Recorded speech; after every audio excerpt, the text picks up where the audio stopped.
Hey guys, what's up? So in this quick video I'm going to show you how you can get the Cullen filter on TikTok. So I'm in TikTok camera. To get this effect, go here. This is the effects gallery. Okay, here in trending section, just slide up until you see this image. This is the filter. Tap on it. The filter name is dazzling look. Suppose you are not getting this effect like this from the effect gallery, then what you can do, go to discover and here search for dazzling look. Okay, on the top row you will see the effect icon. Just tap there and you will be directed to the effect page. Now from here you can add it to your favorites, and at the bottom of the screen you will see try this effect.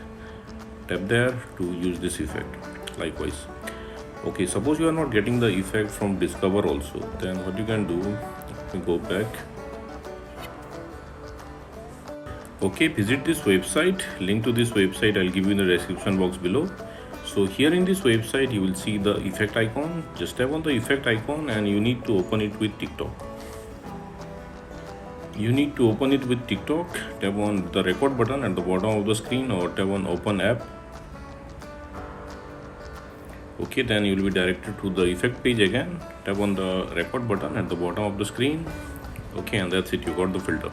So that's it guys. Likewise you can get this effect on TikTok. So thanks for watching the video guys. See you in the next video.